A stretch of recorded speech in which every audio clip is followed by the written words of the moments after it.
Welcome to the O'Malley Podcast Show. What we will talk about, no one will know. So sit down and relax and learn some awesome facts. It's the Talk to O'Malley Podcast Show. With me. Welcome to the...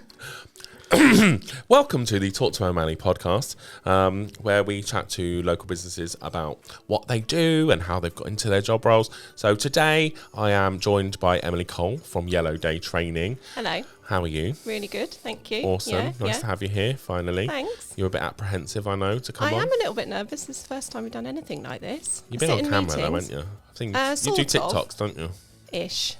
Instagram Reels occasionally. Instagram, it's the same thing. Yeah. We did try TikTok.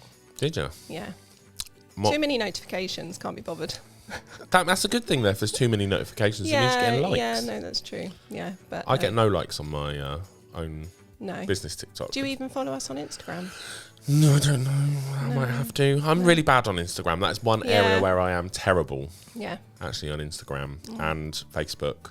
Because I predominantly live on LinkedIn. You know what works for you. LinkedIn's working well for you, isn't it? I mean, I said this in the last session, that I am becoming a minor LinkedIn local celebrity. You've said it. You've said it now. I said it now. Yeah. I know. Well, I do. I sing on a Tuesday. I put one out the other day. I was singing. Have you seen it? I probably have. Although, what was it? Last Tuesday? No, this one. Oh. Literally last night I put it on. Yeah. Okay. No. Well, this is going out in about 10 weeks.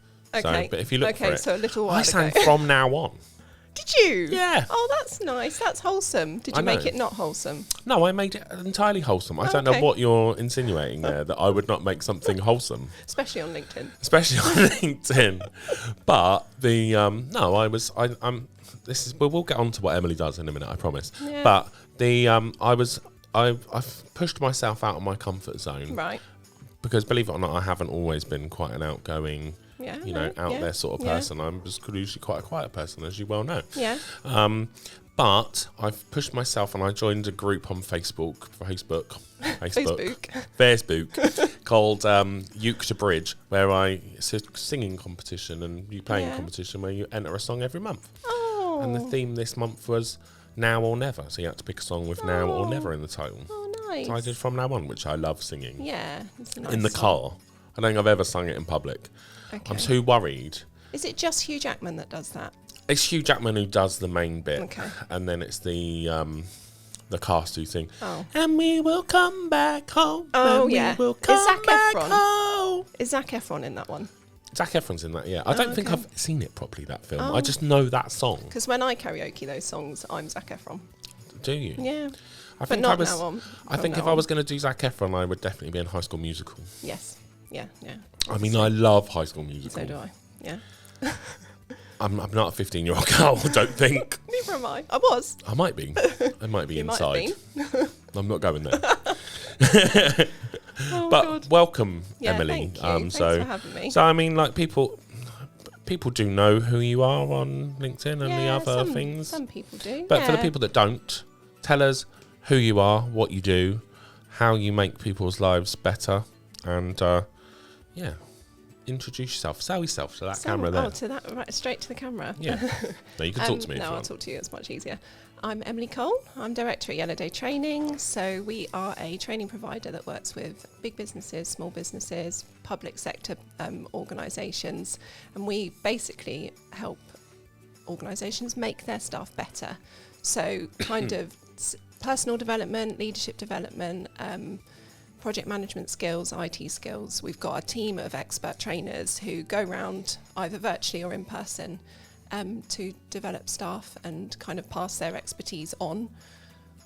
It's really nice. And I kind of work behind the scenes, really. So it's a bit weird for me being out here. As a company, you're a replacer. Yeah, we are. You put everything yeah, together. we match. We're kind of a matchmaking service for that kind HR L&D team to find the right people to support their team. And all of the people that we work with, all of our trainers, are all experts in their field. So they're great trainers, they're great facilitators, but they're also, they've got that business experience, that lived experience of what they're teaching people. So which is what you were telling me. Yeah. Tom, your lived experience is something that should be put out there Yeah, a little bit. definitely. Yeah, and we work with so many different companies. We're really lucky to work with some really great people, and because we work with HR and L&D teams, they're usually the nicest people to work with. So They don't want to be caught out being exactly horrible to people. No, do they don't. No, they don't. And that's why I like B2B. To be honest with you, yeah. because they don't want a bad impression. Like any. I do a lot of cold calling, obviously. and yeah. They don't want to give you a bad impression. Yeah, so they're no. generally nice and they understand. Yeah, they are. They're nice. So- They're people. Well, they got into what they do because they like people, same as we did. So it tends to be we deal with lots You're of nice presuming that I people. like people. Well, I say we as Yellow Day rather than us, you. Okay. still I don't do know. like people. Really? Okay. Some. I do the jokes. And so what? I mean, how did you? I mean, I know obviously you've come into this business Yeah. with your husband Yeah, Alex, my who was husband, too Alex. afraid to come on camera. Yeah, he's behind the scenes now, I know. checking emails. It's not for him. He might see how well this goes and be jealous and want to get in I on think it he'll for be next jealous, time. and I think he'll want to be on. Yeah, do you reckon? Yeah, I mean, I don't think that the ladies like him. I'm quite surprised. Yeah, they Apparently. do. Yeah, we had that no, he's quite conversation popular. over a mince pie, didn't we? Yeah, And we did have that conversation over mince pie. He's quite popular. I know. He's, I can see why. Yeah. He's. People phone up and I'm like, oh yeah, I can help you. They say, no, I want to speak to Alex. It's like, oh, I know. okay, that's fine. Traditionally, bald men weren't attractive, Yes, but I this can is honestly true. say with Yeah, that no. beard, Yeah. I think even I would turn. Yeah, okay. So, Fair dues. I'll take it as a can I compliment. actually, Emily? Can I talk to Alex? Yeah, actually, I don't want to talk to you. Actually, can we go on camera? Yeah, okay. So what got you into that? So it's a family business. So my mum founded the company probably 13, 14 years ago now as a sole trader. And she was pretty successful from the start, and she worked really hard to get there, but it went well. And she kind of grew the company. Meanwhile, I was developing my career in teaching. So my background's in primary education. I was a teacher for about 10 years at a local junior school at the end of my road. So yeah, it was cute. So that's what I was always going to do. Trained straight out of school, 21 I qualified. I was the youngest member of staff in the building, teaching the children, and yeah, it was good. What was your year group? All of them. So I started in year 4, so that's kind of That's a tough one 7-year-olds. to go into, isn't it? Yeah, well, yeah, they're all tough. They're all in their own ways. Yeah, so I started with kind of 7-year-olds, and when they just put you wherever, so you kind of move around the school, and then kind of developed into leadership, because that's what naturally happens. I mean, I was 21, like in my 20s, so all my time I had was able to be dedicated to the school. So they were like, yes, this is great, this is a really keen person, let's develop her. So I was really fortunate to be developed. Became Senko, so I was leading special educational needs and disabilities, taking responsibility for that for the school, and line managing teaching assistants, which I loved. It was great, jumped at the chance, trained up, and did that for a little bit. Then the pandemic kind of hit, and teaching became a different thing. I enjoyed that as well, so it was a lot of virtual teaching, kind of over Google Classrooms. It was basic to start with. I remember my son being Yeah. taught on a Google Classroom, and it was weird. Yeah, it was weird. I mean, we Like, didn't even have that to start with. We just did kind of slideshows with little videos of us for the kids, and it was very, very weird.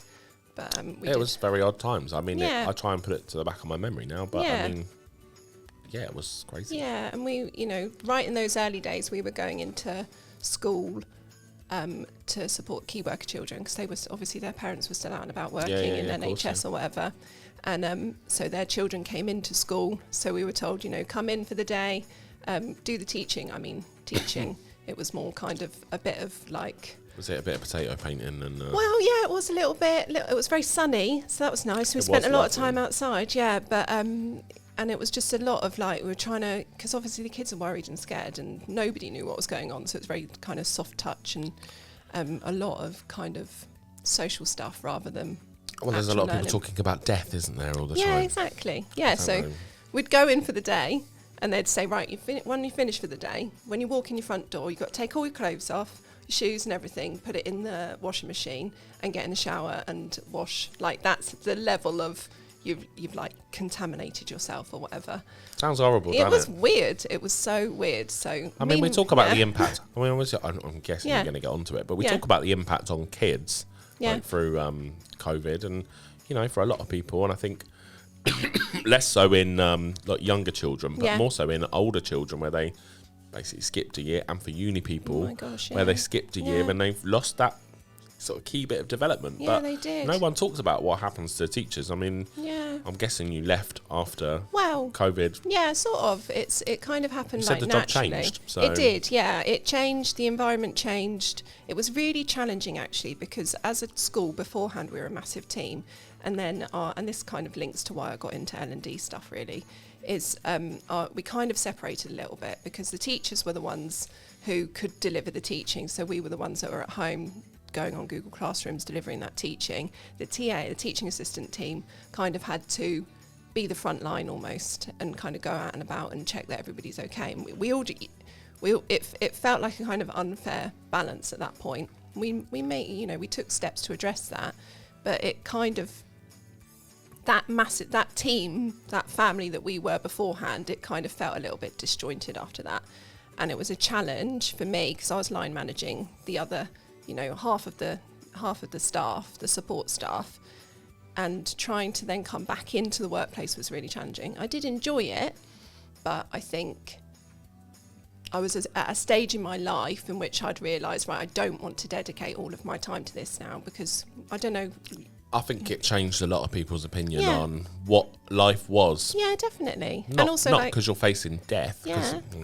I I mean, lots of people died and it was well, terrible. yeah, no, it was awful, But- and it was, and that as well. But also, I experienced what it was like to have a flexible workplace and not have school take up every single part of my brain. And we had a bit of extra time, so I was working at home with Alex. So he was obviously furloughed, so he was there. And then when he could go back into doing, helping to run Yellow Day, when that was all okay and we could start delivering training courses again, I was seeing what he was doing and I was thinking, actually, I didn't think I was interested in it. I thought I wanted to carry on, but actually, no, this is a really good, school's a bit stressful. I don't want to dedicate 24 hours a day, 7 days a week to my job anymore. So No, I get hey, it. My mum used to be a teacher. Yeah. So, and I think she worked her way up. She was deputy and then she was a head for about 10 Yeah. years. And Yeah. I saw how stressed she was a lot of the time. And she quit Yeah. or Yeah. retired early. And then I think it's all of a sudden she's... a job stressed. it is a job for somebody who is able to dedicate all that time, and it's a really hard job to It's balance. proper vocation, isn't it? with- Like, yeah. you have to love it. It is, yeah. But, I'm not sure I don't know. I was talking about this with you and with the last guest about, teaching, mentoring. Yeah, I've got all the skills, but I haven't had the drive to want to do it because I've Yeah. always not seen the selfish side, the financial reward in doing it and the effort. Like, Oh, yeah, the effort definitely. you got to learn to go and do all of that. Yeah, and I mean, I didn't go like, uni because No. I got used to earning money and I thought, I there's don't probably think a better going to way. uni these days is really, you don't need that. Like, no, I mean, it's I about don't that understand practical why. experience. Yeah, no, and I get that, but I still find it quite hard that you got to go and get this qualification to do this and get this. Yeah. Whereas it should be, I think we had Jodie Fair on a little Yeah. while ago Yeah. about apprenticeships and stuff like that. And I don't know, you tell me, you're in the training bit. Is that becoming more of a commonality? Where Well, yeah. I suppose if I think about our training team, I mean, some of them have got degrees, some of them studied, but then saying that, they're at, they're kind of at a later point in their career now. They've built up that experience. If they were to go back now, would they need that degree? I don't know. It's changed. There's been a massive shift in the last 5 years or so, even longer, in terms of actually what is credible. I think I grew up. I grew up. I sound Yeah. like I'm 60, but I'm not. I'm 43. But I mean, when I left school in 1998, Yeah. and then went to college, it felt like the natural progression on to what you wanted to do. I mean, I'll be honest with you. I'm going to say this again to my mum. I wanted to be a chef when I was 15, and then I didn't become a chef. I went on and I did French, Spanish, and media studies. I don't know why I did media studies. fit in with the Well, here you are now. timetable. Doing And here media. I am. Yeah, it's me doing it. Yeah, I know, but I didn't understand media studies when I was 17, 18. And LinkedIn probably I didn't had even exist then, No, I did don't it? think it No. did. No, I'm not even sure. Facebook didn't even exist No, in exactly. 1999. No. Oh my God, 1999. Now I feel old. I watched a film that came out in 1994 the other day. I thought, oh, I remember this. What film? I can't remember, but I know it was in 1994. It's probably some rom-com. Okay. Oh, nice. Yeah, I like a Christmas rom-com. movie. Yeah.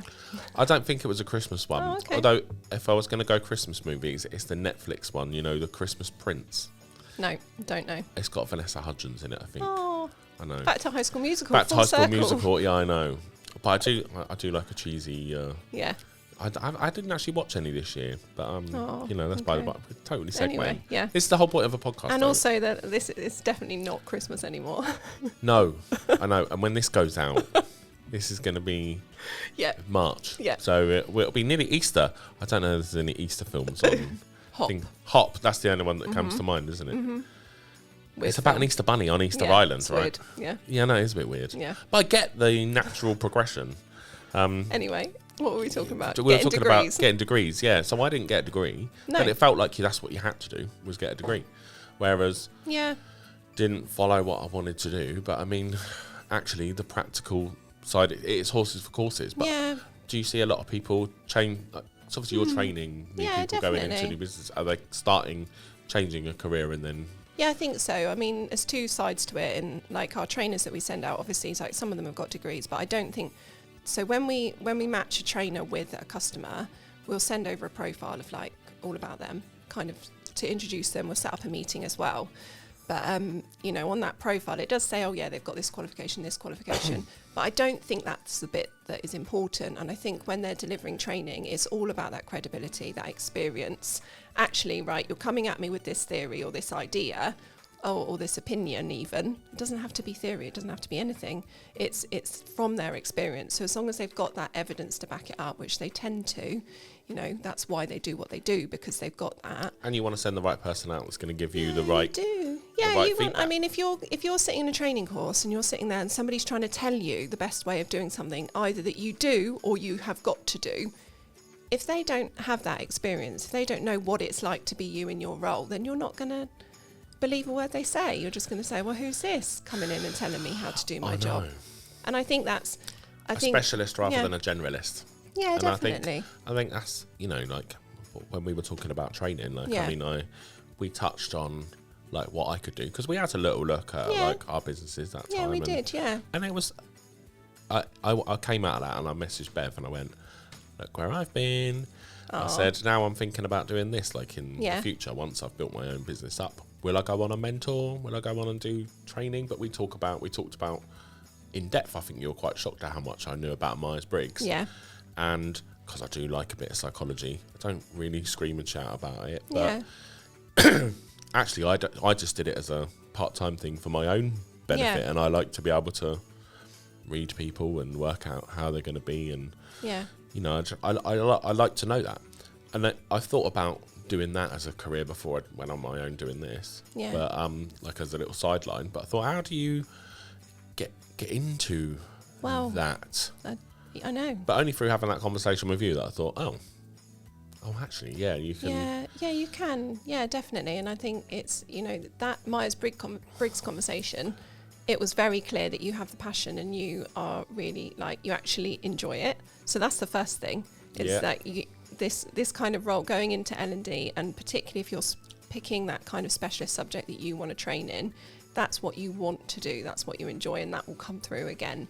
Yeah. And I think that then kind of transpires onto the delegates as well, so the learners, because they can see that in you. You're not just coming along and reading from a It's a booklet. leadership thing, isn't it? Yeah, I mean, it it is predominantly a leadership thing, but I Yeah. think, you know, you're making sure that people understand their own, that they're themselves, so Yeah. they know where they fit in a hierarchy, because there is always a hierarchy Yeah. in a business, regardless of what people say. There is someone who makes decisions, there is someone who enforces those Yeah. decisions, and there's people that do the work, and it's Yeah, awful when they, you know, like you said, you know, they progress through that route, but they do. everyone's got to know how they all fit. Yeah, But I mean, definitely. what's the? I suppose it gets on to what I was going to ask you next. Yeah. What's the sort of what do you train out the most? Is it sort of leadership training, or is it, or what? So, When you hear leadership, like I hear leadership training, right? On people talk about it on LinkedIn, or I hear about it from, oh yeah, you're going to do some leadership training, or when I've worked for pubs and stuff in the past, and they're going to go, they teach you all these bits. Like, it always felt like I was just going through the motion rather than actually getting anything beneficial that's going to make me do my job better. Yeah, definitely. And I think there's a lot of value in when somebody starts new, or if you're looking to develop somebody, actually putting in that training straight away and building that confidence. That's really important. But I think it can become a little bit, I'm not sure about it if it's not personalised. And that's kind of where we try and come from with our training, is that we try and make it either personalised to the organisation or personalised to the individual, so it doesn't feel like it's just somebody stood there going through the motions with you, and actually giving people that practical opportunity to apply those skills and revisit them, and the tools that they need to revisit them, because we all know how busy it is at work in any organisation. You come in, you go on a training course, oh yeah, great, we're going to have some biscuits, we're going to have a chat with our friends, and we're going to have a nice lunch maybe. That's what I used to look forward to. Yeah, It's a day out of work. Yeah, definitely. A day out of work. Was I told you're going to take away some great things? People, actively, as a manager or as a director of a business, are you actively encouraging that they go and learn something? Yeah. Or do they just go, you're going on a training course? Because I know that's what it was about. It was very much.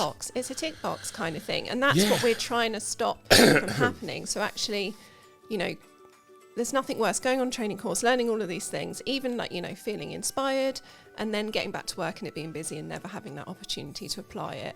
So I think what we've always tried to do is give people the tools to be able to apply it in the session, so that they've already got that confidence, so that when relevant. They can go back, that's why I like one-to-ones. Yeah, because everybody is individual. Like I know if you've got a classroom and you're teaching it generically. Yeah, and I think I was talking to Dan earlier on, and we were saying, and I think I said to you, I don't really like public speaking. I don't feel comfortable, but I guess that's just about knowledge, but I'm fine doing this. Yeah, exactly. One-to-ones are really good, small groups are really good. All of our, majority of our training courses are 12 or less people in a room, so it's never that kind of standing at the front lecturing, because that's not that's a problem then, because you can't get to know each of the individuals.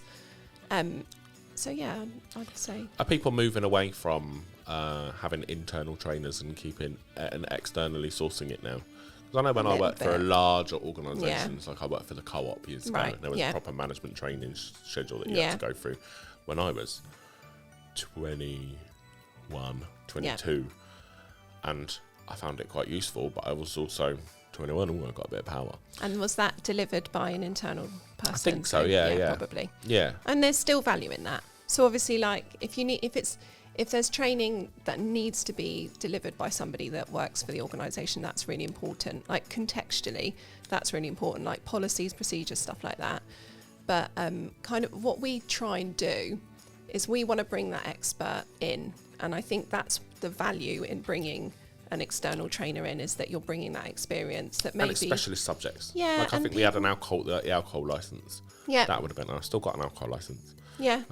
To this day. Oh, wow. Yeah, I know. Oh, cool. I can actually get TENs, temporary event notices, and have a piss up. Oh, nice. Brilliant. Sell it.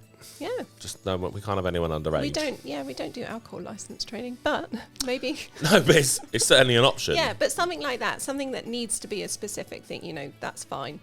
I think the value in getting an external trainer in is you're not just bringing expertise from your organisation, you're bringing that credibility, that expertise from not only where they've worked and what their experience is, but all of the other organisations that they've done training for, because they've all been training for years and years. They've got that knowledge, they've got those examples to draw on. And also, from the learners in the room point of view, it's that investment in them. It's not just, getting one of their managers in to talk to them about it. It's actually the value in having that expert coming in and almost having that kind of neutral person to share with. Because if you're not quite getting on how you wanted to get on in your job, and you need that, Yes, then hard to say to an internal trainer, actually, I don't feel comfortable with this. Exactly. Or Or asking questions that you feel like you should know the answer to. The pressure there, that pressure's removed. But then there is also kind of the opposite of that, in that you could say, well, somebody's coming in telling us what to do or how to be. They don't know us. They don't know our organisation. They don't know what it's like to work here. So that's where we work beforehand in that design process to make sure that we really do know the organisation. We really do know how they are. I think that's what people don't see, and kind of where it led us on to that conversation earlier on was what do you actually do as a training company provider?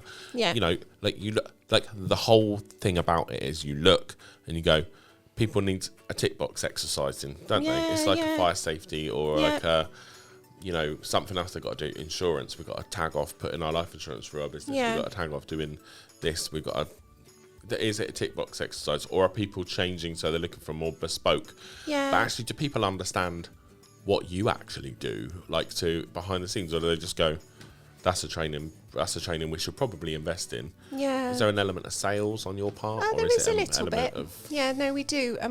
You know, we've, as I said, like my mum's built up the business, so she's earlier on, she did a lot of sales stuff. We don't necessarily have to do that as much now, but we need to keep on it. And that's kind of where we're at, is kind of spreading the word about us.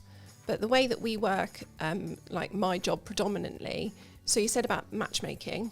So we will have kind of a HR or L&D person come to us with a training requirement. Now, usually that's come from somebody's performance management, usually, or it might be an organisation-wide need that's been identified. So say, for example, somebody is not a very confident presenter, and they've got a presentation to do, or a group of people have got a presentation to do. That would be me, and I would probably fake it and fail it, or fake it and succeed. Yeah. But would I have admitted to it? And I think that's a lot of the problem. Like, yeah, you know, it is. Do people when they do their performance review or whatever? I mean, I've only ever been at lower level management, right? So other than running this, where I'm in charge of everything, it's irrelevant. You know, that is what I do. But I get there's certain areas where I'm thinking, crap. I mean, you know, public speaking, like I am not good at it. But I think that's probably in my head. Yeah. You would say I was probably quite good at it. Yeah, I would. And I think that's where those, you know, workplaces, no matter how many people you employ, you've got to create that positive culture for talking about learning and development, talking about actually, if there's a skill that you want to have that you don't feel that you have, it's your work. If it's workplace related, it's their responsibility to help you kind of develop that skill. Yeah, I always saw that. I think it's about recognising talent. It is. Rather than just giving it to the person who screams the loudest. Exactly. Which is what happens. And actually people, like you said, people can shut down and be quite quiet and then just go and kind of feel awful about it for ages, get really stressed and then don't want to do it and do maybe not the best job that they possibly could have done. I think that's human nature though, because I would say I was overlooked a lot of the time. But if you had someone in your performance management review who was saying to you, right, how are you feeling about this? You know, what training can we provide you? We've got this, you know, we've got this opportunity. It's the proactive opportunity. But then I think people were like, not that I'm a troublemaker. I'm not a troublemaker. No, not. But I will skirt the line, and I think that quite often sets me in, like, people get the wrong opinion or it's risky. Yeah. And then I think it's a case of, and you probably see that more often than not. Are there certain businesses where you've come across that would go, actually, we kind of like that risk, because that risk is, and I've noticed, like, I would take a risk on someone based on certain things because I know that they've got a bit of nous. Like, I was told that I've got a bit of nous, but I'm not. Hopefully, if I doing this, people can see I've got a serious side. Yeah, and I obviously have got a serious side. But I think when we first met, people think class clown, but it's because I'm nervous. Yeah, of course. And I'm not, and it's not like I want to say something stupid, but we were saying Louis Theroux, you know, like, when you actually get to the bare bones, he's actually quite a serious, intellectual, smart person. And I know his personality type, so, and I know it's the same as mine. Yeah. So I know where he would go, and that's a Myers-Briggs thing. If you wanted to know, just Google Louis Theroux's. Oh yeah, it'd be out there. There'll be a TikTok about it, I'm sure. Type, or you could do one. I could do a TikTok. Yeah, I'm getting all right at TikToks. All right. I've had 3 now that have had over 25,000 Yeah. views. Oh, nice. To be fair, that one was quite rude. Okay. And it was probably really, I know we're going to go off subject, but it was not inappropriate, but we were at a carols event and then I Okay. sang the wrong words to a carol. Right. You know, the while shepherds watch their flocks Okay. by night. I can assume how that went. Yeah. I'm going to look it up. You should. Yeah. It is quite funny. It's only 30 seconds. It's had like 28,000 views. I was quite shocked. Yeah. I thought, But I think that, and like you said about that kind of, it's that line, and we have quite a lot of organisations that we work with who have employees that have been in the role for a little while, and that's brilliant. You know, they've got fantastic experience, but there's been a lot of shift recently in kind of the appropriate language to use, that difficulty with like workplace banter and stuff like that. And obviously we work with HR and L&D, so they are really hot on employment law, on inclusivity, and it's really important. However, for those people who have worked in those organisations for a long time, all of those changes have happened since they had their initial training, since, you know, before the, I think after sometimes they HR started. is as bad as PC gone mad. Well, I mean, yeah, it's challenging, and that mindset is really difficult when everyone's more worried about a lawsuit rather than Yeah. actual developing their Yeah. business, and then it becomes more of an issue Yeah. for. This is probably quite controversial, but I think it's people are more worried about, like I said, the Yeah. lawsuit Yeah. than actually developing their business Yeah. and going. but people Be are less scared. of a. Yeah. Don't be so prudy, or don't yeah, be so. yeah. And I think people are scared, and that's what makes it worse. So those people who don't know what to say and don't know the right thing to say, they're scared of saying anything, so they close down, they shut down. And then if HR come along and says, right, you've got to go on this equality and diversity course. Oh, what have I done? I haven't said anything. I'm not, I don't. It's straight shut down. I've been pulled aside before, once Yeah. or twice. Yeah, fair and I enough, think, okay, well, I've yeah. only skirted the line. Yeah, I haven't actually said it. yeah, But it's even if you insinuate it, or because someone feels uncomfortable, I think, are you for real? Like, well, and I think what we try and do, because we work with a lot of companies on their EDI stuff and around that kind of thing about inclusive language, what we try and do is open that conversation up. So actually get those people who are worried or concerned about saying the wrong thing, or have completely put their walls up and think, I'm not getting involved in this. We get them to come along and we have those conversations. We let them, within reason, obviously still being respectful and professional, but we let them kind of know that you can get it wrong. But if you get it wrong, it's about learning and being open to getting it right. Because ultimately we want everybody to feel... if you get it wrong, look, Yeah. it's a two-sided thing. And again, Yeah. this is quite controversial, but there are certain areas where you can't say something where Yeah. you probably, and I'm being quite careful about what I'm saying. Yeah, no, fair enough. But, Yeah, do. no, I will. Yeah, but yeah. it's you think, well, I've said it wrong. It was a mistake. I've not said it maliciously. Yeah, I've not gone in and said you whatever. yeah, I've gone in, said it accidentally as a Freudian slip because I'm aware as a, that you're different Yeah. or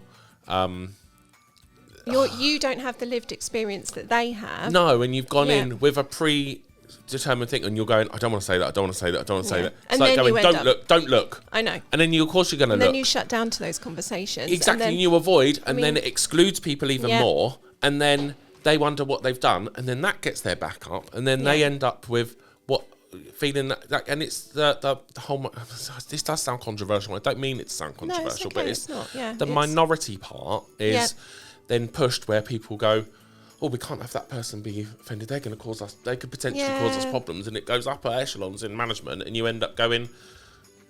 And it was just a Freudian slip. I mean, Yeah. I haven't we are all human. But We I think, can all and say. I think it's like even down to things like pronouns. Like if you get it wrong, that's absolutely fine as long as you're ready to learn and ready to listen and have those conversations. And if somebody comes along to you and says, well, actually, you got this wrong, you're not aggressive about it, you're not argumentative about it, you're just ready to learn No, it's and a ready it's to a take on two-sided. board. It's a Yeah. two-sided thing. And I think the You don't majority know of what you don't people- know. Yeah, the majority of people who maybe need a reasonable adjustment or maybe need a slight change in language, would be open to having that conversation, if they feel safe, if they feel warmly welcomed and accepted, as opposed to kind of, right, no, we don't want to talk about that, we're scared. Let's step away from it. I've never been on an inclusivity or thingy training bit, Yeah. right? But does it work both sides? Is there a, from the person, like, it is all about it's generally about minorities, and I don't want to be, I don't want to be controversial, So but I think it's quite characteristics. Protective characteristics, right? Yeah. Okay, so use pronouns, for example, right? If someone gets it wrong, is everybody taught? So you've got the person that might use them or they, right? Or in that pronoun, are they then taught how to receive the mistake?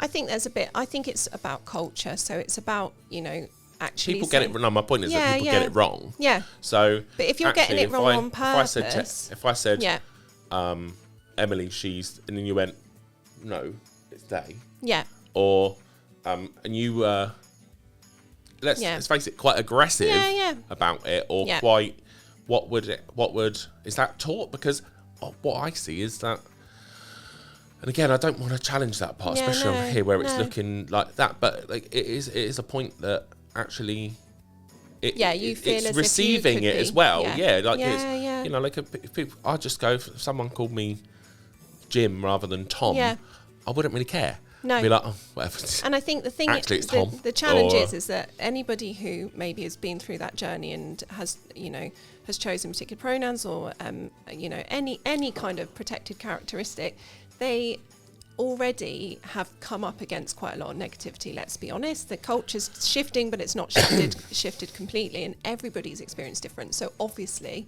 there's going to be some people who might be offended and upset.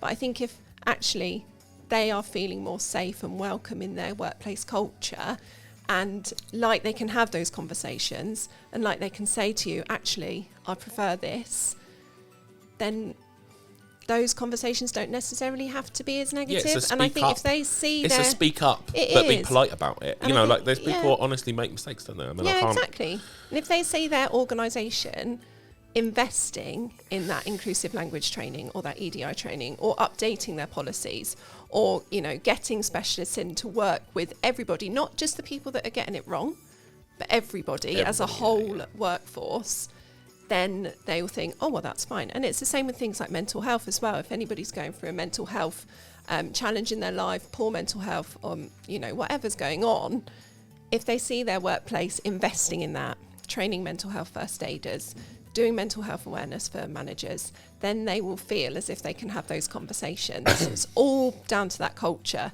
and encouraging those, that chat, that language around it, rather than just stepping away from it, hiding from it.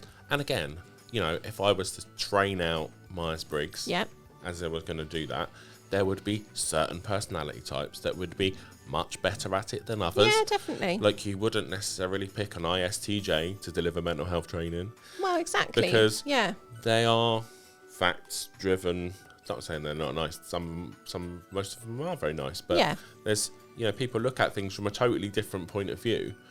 But they do, yeah. And it's knowing who and when and what. Yeah, and but then would could that be seen as exclusionary, or could that be seen as... Well, I think a workplace would be a really boring place if everybody thought the same way and said the same thing. I mean, if you think about sitting around a meeting table and everybody looked the same, thought the same, spoke the same, and had the same lived experience. I mean, there are situations in life in which that does happen, but, we're getting there. There's changes being made. But if everybody was the same, you wouldn't be having... Scientology. Well, yeah, or in politics, It's trying to get workplaces to be that. Again, going back to that kind of inclusive, diverse workforce, so that conversations around the table aren't always coming to the same decision, the same point. You need those personality types. You need everybody to be represented. So then the whole organisation is represented, especially in places like the public sector, where you are representative of a community. So if you're all of a certain, certain gender or a certain background or a certain lived experience, you are not representative of your community. Your workforce needs to be. So we have to encourage people to come into it So encouraging people to come into working in councils, encouraging people to come in and work in finance, for example, that aren't those stereotypical It is a lot of blokes, and part of the reason why I do what I do is I wear a baseball cap, because I feel comfortable, and if I feel comfortable, I'm going to talk to people in a much more casual manner and actually give them gone the are the advice they need days to. of wearing ties and suits to everything, and I can't even remember last time I wore a suit. I know I wore I think we went to a gala and I had to put a nice jacket on and I bought a dicky bow. Yeah, I mean, like weddings and stuff, okay. Yeah. But to the office every day? I mean, you go to London now and you see people, standing outside pubs or whatever on a Thursday. I think Thursday's the new Friday now, apparently. This is coming from a Hailing Islander who doesn't know anything about cities. You don't see people in suits and stuff on the tube anymore. It's much more relaxed, and that's probably another kind of change that's happened in the last few years, what with after the pandemic, working it's crazy. flexibly. What's your most popular course then? We actually looked at it yesterday. Did you? Well, yeah, we did. We looked at the stats. Was that in preparation? Did you think no, I was going to ask we that? had our 2026 planning meeting, and our most popular course was quite surprising. It was actually Microsoft Excel. Really? Yeah, which we weren't expecting. Well, we knew. Is that an online one or is that a classroom one? Both. So our trainer Maggie, she's great. Well, we have a lot of trainers actually, but Maggie does most of our IT training. She goes out and about and works with people, or she does it over Zoom or Teams or Google. I don't think I could learn that over. Oh, no, it's good online. It's Really? good. And the reason it's good online, if you've got the right setup at home, is that you can have Maggie talking and presenting, but also on your other screen be applying those skills. So again, it's down to that opportunity to apply your skills. Wow, I don't get Excel.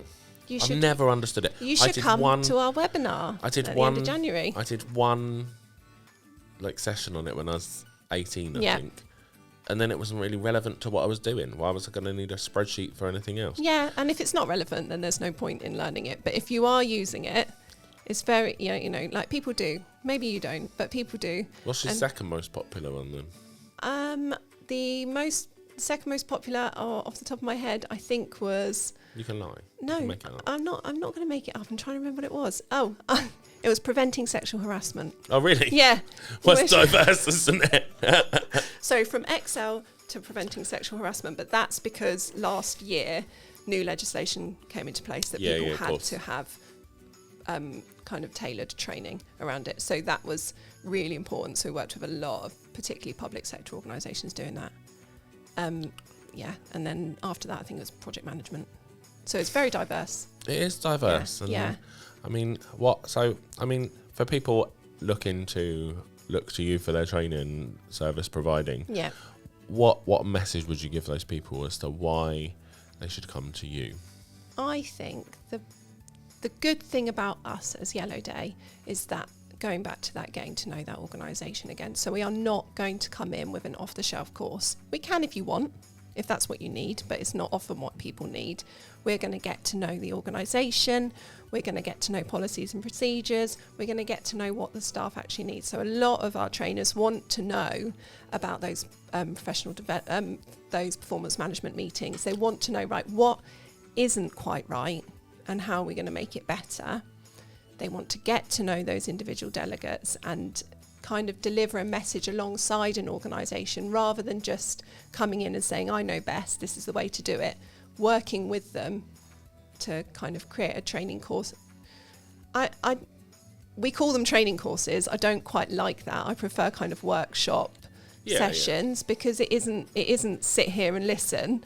It's let's all get together, let's sit around a table or a virtual table if it's on Teams or whatever. Let's go through this. Let's kind of action plan and work towards the goal of being a better presenter or having better time management or having difficult conversations or improving mental health or building that inclusive workplace culture. So it's collaborative, it's always collaborative. And we've definitely moved away from that kind of stood at the front of the room presenting. We do it. We do webinars and seminars and stuff where it's needed, but those are usually short sessions. They're not, they're not full days. I get it. I mean, I'll go to my ChatGPT notes. Yeah, go on. Yeah. So, but it's a good question. I know there's only one. Yeah, no, it's it's no problem using it. What's one skill you think every business owner should be trained in, but often isn't?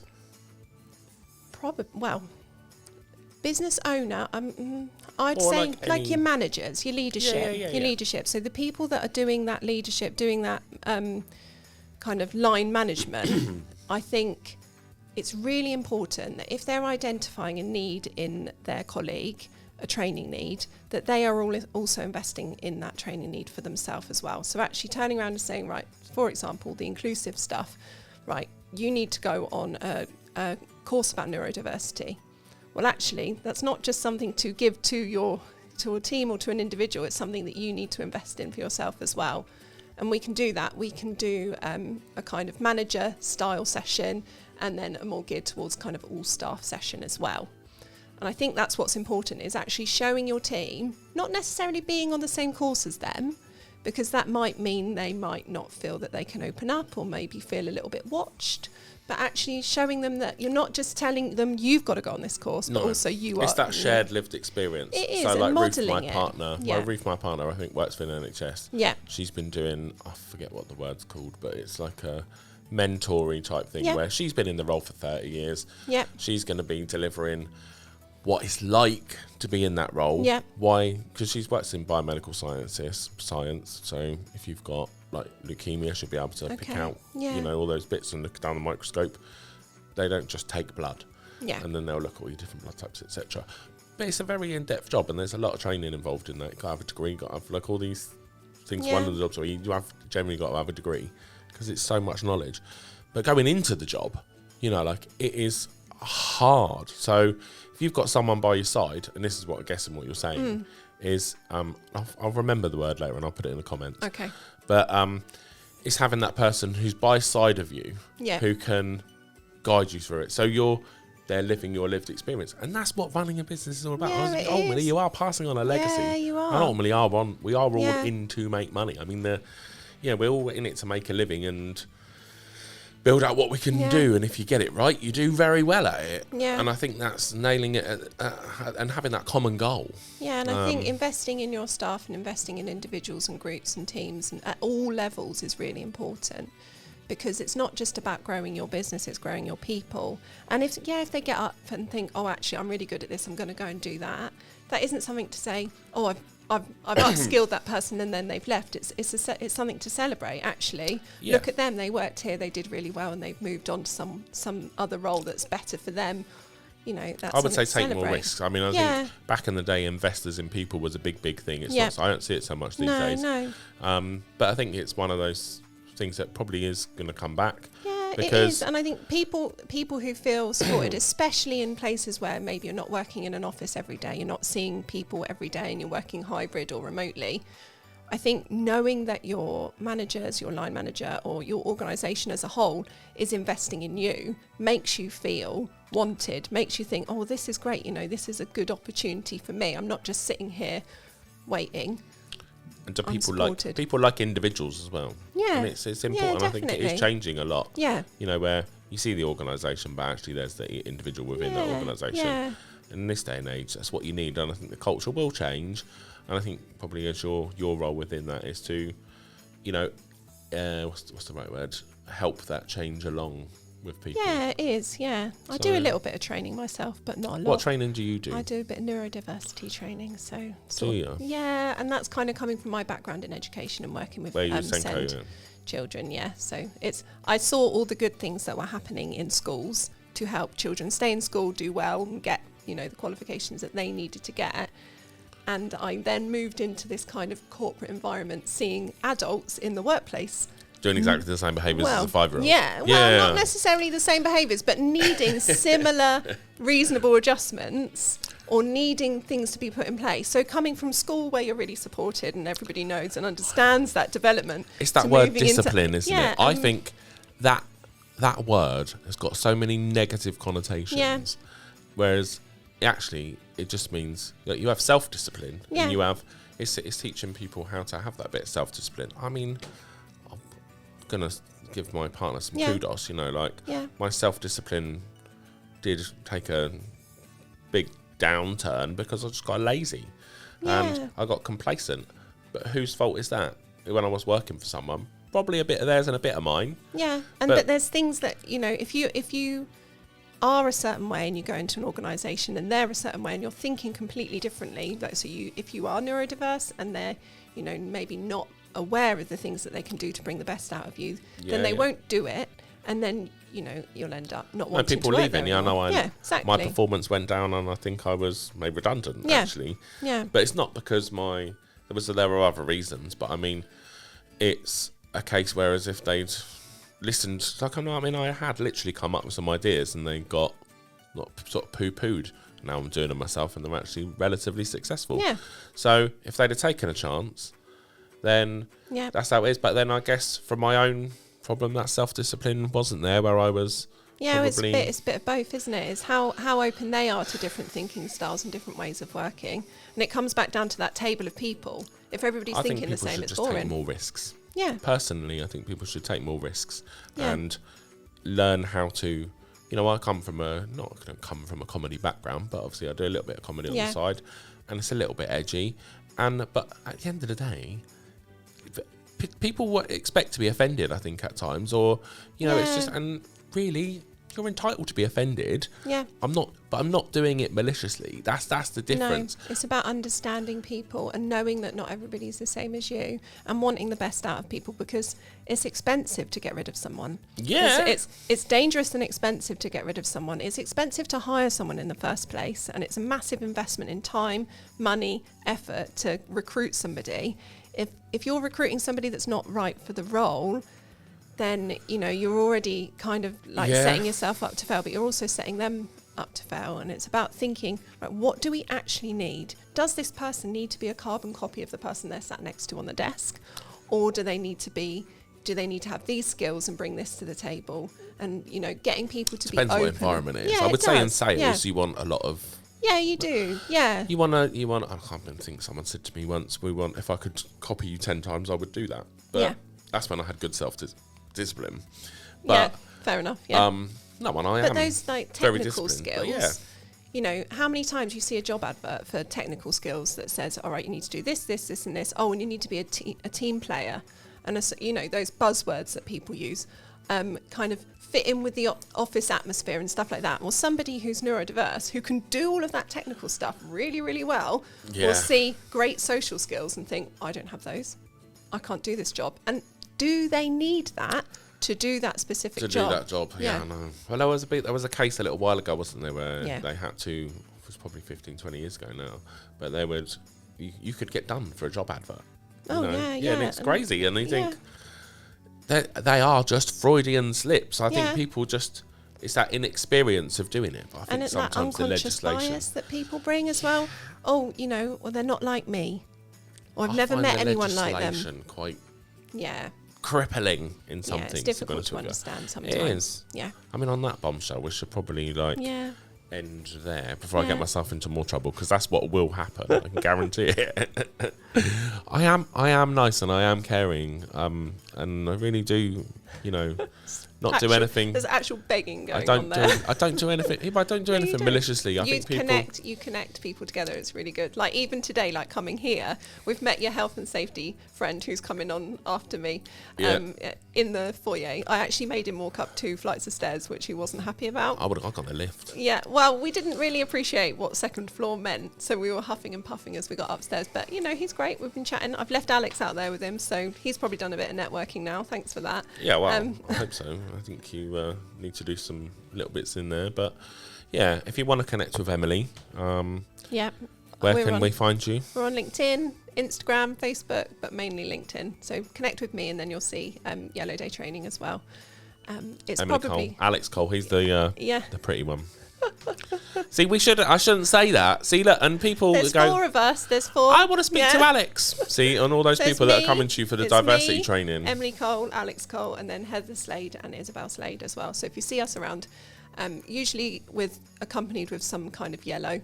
I'm not actually wearing yellow today, but I thought, it's fine. I got some sunflower seeds from you. Oh, yeah? Have you planted them yet? No. I think it's like April that you need to plant those. Is he? Yeah.